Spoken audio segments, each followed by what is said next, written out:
Good morning friends. सकाळचे 5:30 वाजता आहेत आणि मी आले माझ्या माहेरी आणि आम्ही चाललो आता मॉर्निंग वॉकला. काय छान वातावरण आहे बघा. थंडीत इतकं छान वातावरण असतं ना आमच्याकडे, मस्त धुकं पडलेलं असतं आणि अगदी छान मनालीचा फील येतो. आता हा रोड आहे ना, हा खाली नदीकडे जातो, म्हणजे गणपती वगैरे सोडायला ह्या बाजूला जातात लोक. इथे खाली नदी आहे आणि आता आम्ही आलो आहे त्या रोडला. पुढे इकडे पुलाच्या इथे हा आहे कोयना नदीवरचा पूल. पलीकडच्या बाजूला एक गाव आहे आणि पुलावरून पाणी काय छान दिसतंय बघा. सगळीकडे धुकं धुकं, मस्त थंडीचा फील येतो.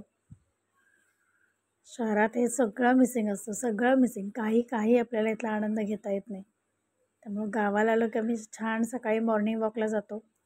आणि आता फ्रेश झाल्यानंतर आम्ही निघालो होतो आता दुसऱ्या एका ठिकाणी. तर मी तुम्हाला दाखवते. हा माझा छोटा मुलगा आहे, मोठ्या मुलाला घरीच ठेवलं आहे आम्ही. आणि आता आम्ही निघालो अशा ठिकाणी, तुम्हाला मी दाखवते हा प्रवास सगळा. ह्या रस्त्यावरून जाताना असं हिरवळ आणि इतकं छान वाटतं. माझ्या लेकाची स्माईल बघा किती छान आहे. हा इथे पुढे माझं गाव आहे, म्हणजे आमचं मूळ गाव. आणि हा रोड जातो चिपळूणला आणि आम्ही साधारण त्याच साईडला घाटातून खाली जाणार आहे भोपळी या ठिकाणी. मी तुम्हाला हे दाखवतेच. चला बघा काय छान दिसतोय घाट. खाली खूप मोठी दरी आहे. अक्षरशः समोरचं काही दिसत नाही. आता साधारण 11:30 पावणे 12 झालेत आणि या घाटातून आम्ही निघालो आहोत खाली. तुम्ही बघू शकता काय छान वाटतं. खूप सुंदर आणि रम्याचा प्रवास वाटतो हा. आता इथं घाट साधारण संपला आहे आणि इथून पुढे आता आपण खाली उतरणार आहोत. आता इथे एक गाव लागतं पोपळी. इकडे आता माझी बहीण आहे, तिच्या बाळाला मी बघायला निघाले आणि त्यानंतर अशा एका ठिकाणी जाणार आहे. हे खूप छान वातावरण असतं, खूप छान मन शांत होतं, हिरवळ आहे, मनात कोणतेही विचार येत नाहीत. आता आम्ही बाळाला बघून एका वेगळ्या ठिकाणी निघालो.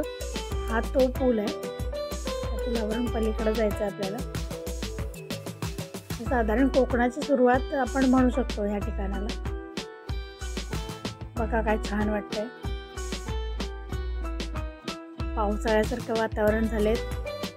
थोडा पाऊस पडला पण आहे आता.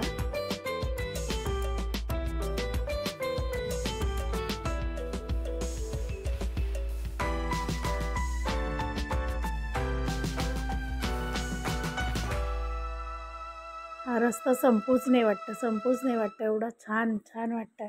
आता आपण त्या ठिकाणी आलो आहे. हे आहे महाकालीचं देऊळ आणि तुम्ही बघू शकता हे खूप प्राचीन देऊळ आहे आणि तिकडे आता आपण आलो आहे.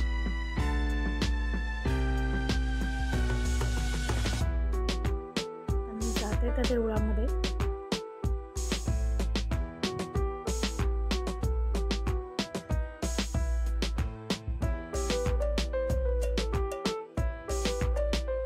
आपलं दर्शन वगैरे करून घेऊया आपण. आता आलोय तर तुम्हाला मंदिर व्यवस्थित दाखवते मॅपमधून.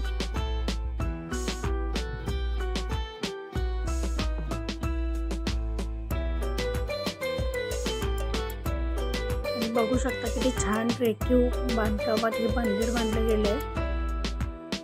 हा पाठचा साईड आहे मंदिराची.